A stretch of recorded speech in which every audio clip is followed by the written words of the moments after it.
Hello, welcome to the Craig's Motel. My name's Conan. In today's video, Q&A. Let's jump in.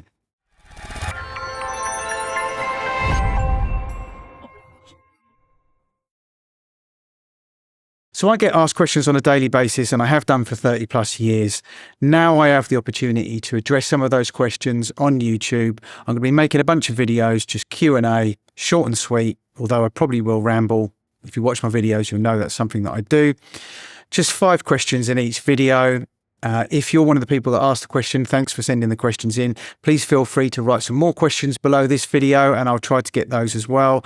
But I'm going to try and cover a whole range of things to do with production, mixing, mastering, the MPC, the music business, wide-ranging, how to make videos on the MPC, how to make videos, anything like that. Just ask the question. Somebody asked me a question about traveling at light speed. I can't answer that, I'm afraid, but do feel free to ask audio or video related questions and I'll do my best to answer them. So I've got 5 questions today, which I'm going to go through. First one is a question that I've been asked many, many times. I've even done lectures on it, and it's a question that nearly every student I've ever worked with has asked me, and I was literally asked it the other day, and I thought I'll include that as the first question. And that question is EQ or compression first. There is no right or wrong answer here, and there is no magic answer here. And that is probably going to be something that goes through most of these Q&As, because there is no default, there is no right or wrong. 2 + 2 is 4, you can't argue with that, that's maths. But when it comes to things like EQ or compression first, it's going to be different, it's source dependent. So every single time, a better way to approach it is to fully understand why you want to EQ, what you need to EQ, and what you need to compress and why you need to compress.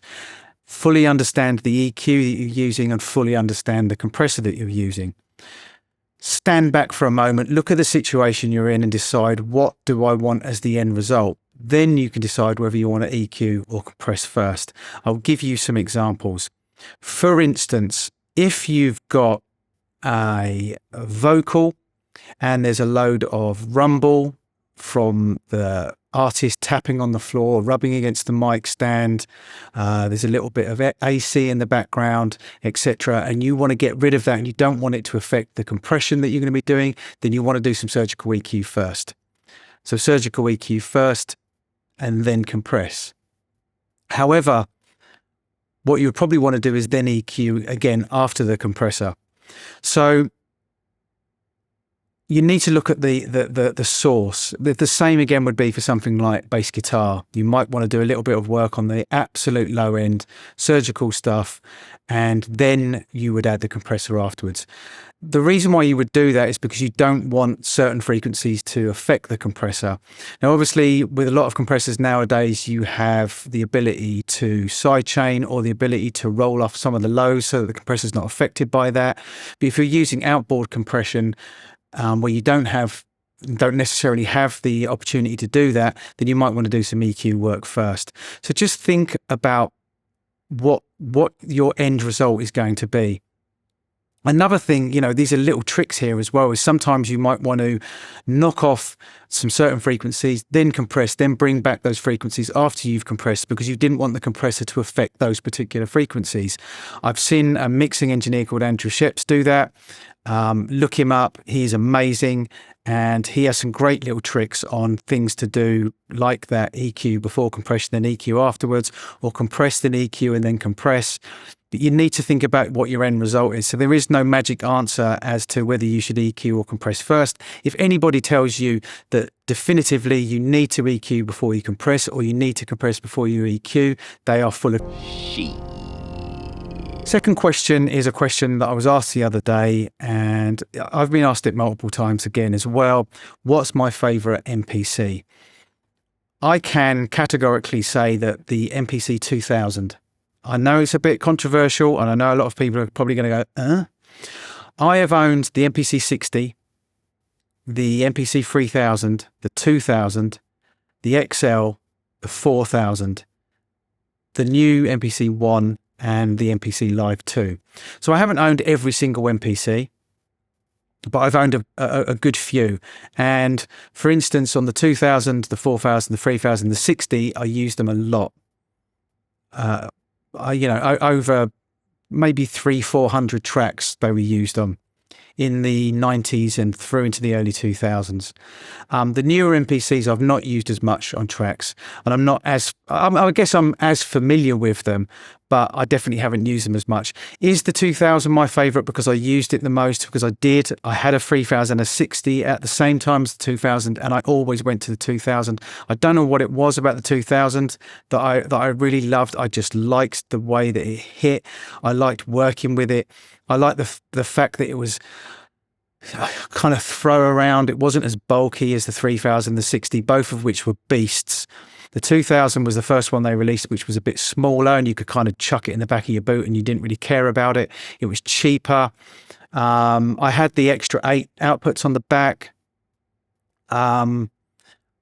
Was it the first one that you could use with a zip drive? I think it might have been. Not entirely sure. It was the first one which Roger Lynn didn't have anything to do with. So again, it's quite controversial. Some people would say, well, the 2000 was rubbish, but I loved it. I preferred the way the pads felt compared to the 60 and the 3000. The 4000 would probably be my second, very close second after 2000. The 4000 was the first one which really kind of took modern technology and kind of took it came in the early 2000s, and it really did take the MPC into the new millennium. And I used that a lot as well, but I still went back to the 2000, especially with deep house, disco house.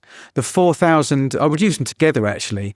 I would quite often use the 4000 to sequence, and I would use the 2000 as a sound module, I guess. Sampling into it, my drums would be on there. So a lot of my instruments would be on the 4000 because you had a lot more memory to play with, but my drums would always be on the 2000. And I had the 3000 and the 60 sat there doing nothing basically, and in the end I sold them. The 4000 was the last one that I kept, but the only one I really, really regret. Do I regret selling my 4000? I think I do actually regret selling the 4000 as well, but the 2000 I do really regret selling. And I know I can probably pick one up quite cheap. It's probably one of the cheapest ones to pick up. And maybe I will one day. But I did absolutely love it. And that, I would say, is my favourite MPC of all time. Question 3, this is a question that I've been asked quite a lot recently because I've done it quite a lot in videos, in some cook-ups and in some videos that I made about bass and programming drums, etc. And that is, why do I mono my samples?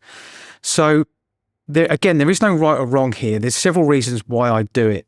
The first reason is it's an old habit. Back in the day when you didn't have as much sample time, if you didn't need a stereo sample, everything was always in mono. In fact, back in the day, you could only sample in mono, or you would only sample in mono generally, just because of the space that it took up.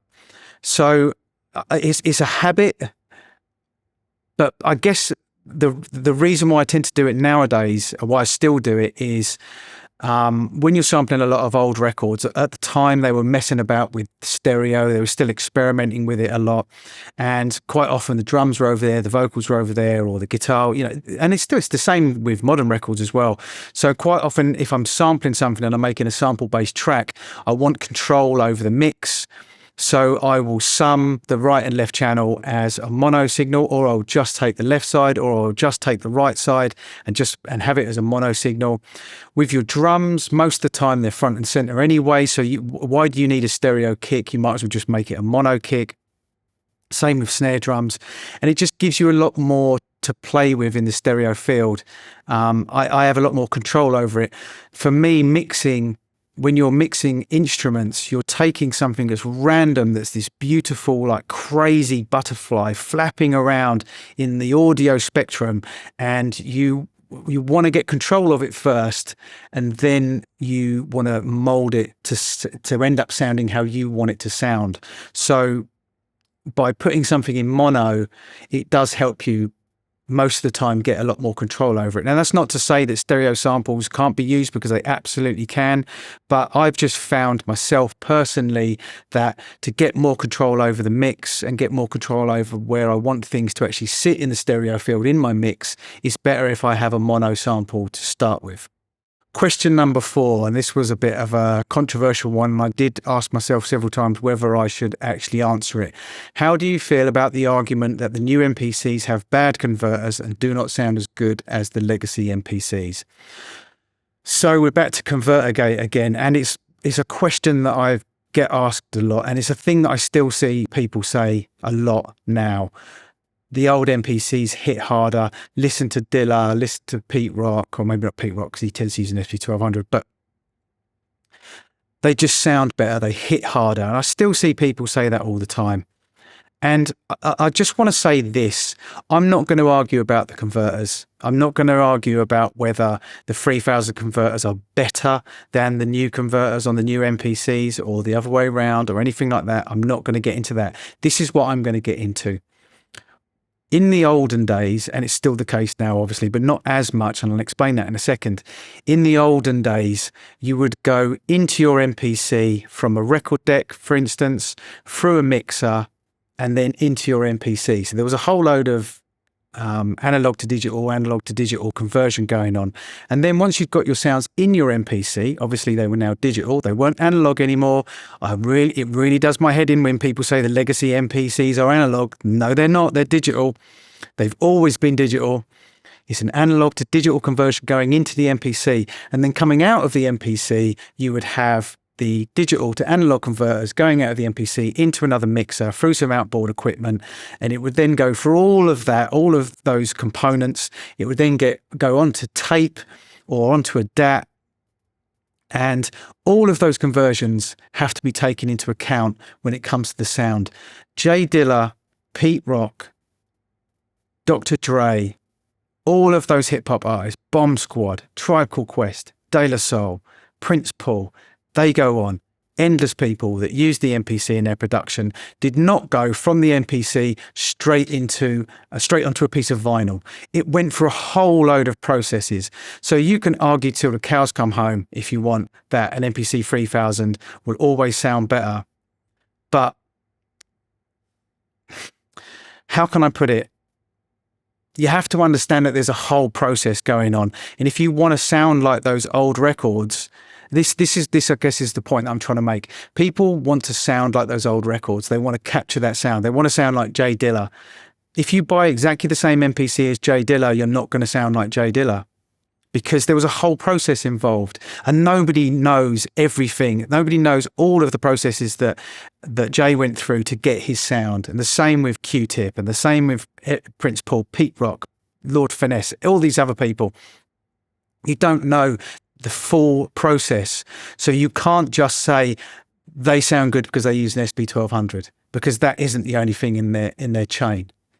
So going on to the modern day MPCs, that people don't tend to use that process anymore. They don't tend to, they might still go from their deck through a mixer into the MPC. So you've got that analog, digital, analog conversion going into the new MPC. You then have a super clean 24-bit sound in your MPC. You could argue that as part of the process doesn't sound as gritty as the older MPCs do. And of course, there are elements to bit rate which makes samples sound crunchier or grittier or fatter or whatever descriptive word that you want to use.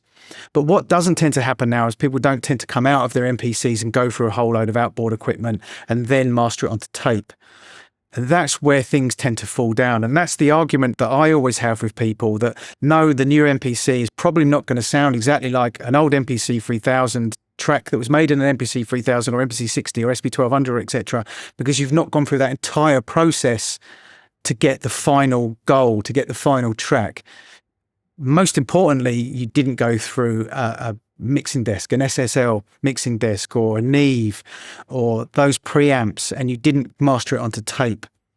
They're the parts of your chain that are probably more likely going to affect the sound, that saturation, that natural saturation you've got mastering onto tape. That's probably a big chunk of the sound that people like that got in the 80s and the 90s and all the hip hop that you listen to and that you absolutely love. It wasn't necessarily the converters on the MPC. So don't be so shallow minded. You know, don't have these blinkers. It's my MPC. It's nothing else. I must have an MPC 3000 to sound like J Dilla. Learn about sound. and you can get an MPC One or any of the newer MPCs to sound exactly how you want them to sound. Just learn about sound. And don't think that if you go out and buy an MPC 3000, you're instantly going to sound like Jay Dilla or whoever. And the last question in this Q&A video is, how do you feel about AI? I felt like I should include an AI question because it is something that I get asked a lot. To be honest with you, I don't really have much of a feeling about AI. I'm kind of indifferent to it. I don't hate it. I don't love it. It's a tool to get the job done. I know that some of the people that I speak to in forums have heard me say this before, and that is I work professionally in the music business, so I quite often work to deadlines and I have a job to do, and I want to do it in the quickest way to the best of my abilities. And what AI does is it helps me do that. AI is not a new thing to me. It's not a new thing to a lot of people that work in the audio industry. So why everyone's freaking out about it suddenly, I don't understand, to be honest. It's been there for a long time. Plugins have had it for a long time. And this whole thing about it being a threat to the music industry. Look, I don't like the idea of, a song being completely written by AI and the singer being AI, all the instruments being generated by AI, and then that song going out. But I don't like the idea of it. But let's be honest, if the song's good, who gives a shit? Look, I know that's going to probably aggravate a lot of people. I don't like the idea, again, also of people who work in the industry for a long time, very talented people, getting stepped on by AI. But look, this is a cutthroat industry. The music business is not a place for friendly people to all hug each other and go, oh, let's help each other out. It's cutthroat. And if you can get higher up the ladder using AI and you want to be at the top of the ladder, then you've got to use it. You have to embrace it. And the thing that I've always said about AI, I think this is probably the best way to sum up how I feel about AI, is you have to embrace technology. You have to move on. If you look at, do you know what? I always use this artist as an example for why they lasted as long as they did. Madonna. It's a bit of a weird one. But the reason why Madonna lasted for as long as she did, Michael Jackson's another one as well, is they embraced the technology and they moved forward with it. And they didn't fight it. They went with the times. They might have tweaked the genre that they were singing slightly, the style that they were singing. They latched onto what was big at that time. They latched onto the equipment that was being used at that time, and they embraced it and they used it. And that's what you have to do. That you can't fight it. You can't fight AI. I mean, it's here. It's here to stay. So a better thing to do is to learn how to use it to benefit you, I guess. And so that's it. I don't hate it. I don't feel threatened by it. Quite often, one of the questions that I get asked is, are you worried that AI mastering will replace you as a mastering engineer? No, I don't. I'm not bothered by it, because if you want AI mastering, then go and get AI mastering. But if you want a mastering engineer who has a subjective opinion as well as can offer you objective opinions, has life experience and knows what sounds good, no, I can't say that, because you could argue that AI could follow algorithms as to what's popular, so therefore what sounds good. But that still isn't what sounds good, is it? Sounding good is taste, it's subjective.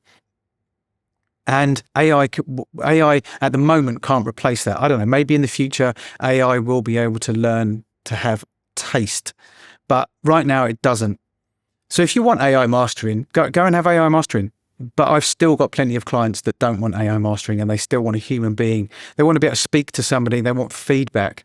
AI is never going to be able to say to you, oh, maybe you should stick a reverse clap in there on bar 9, or maybe that trumpet should maybe slightly go over to the right a little bit, just in that bar, or something. Those kind of subjective things.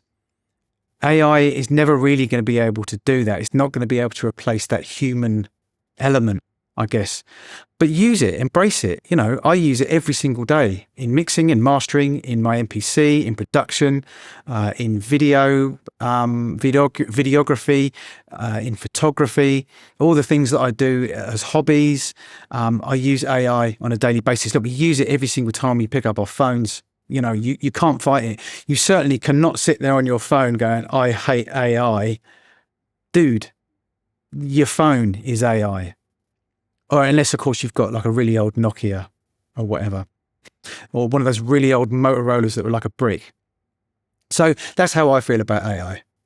So there you have it, quick Q&A, although it wasn't quick. It looks like it was about 15 minutes. I did ramble, but you know, that's why you love me. You love my rambling. Thanks for watching. This is the Crates Motel. My name's Conan. Till next time.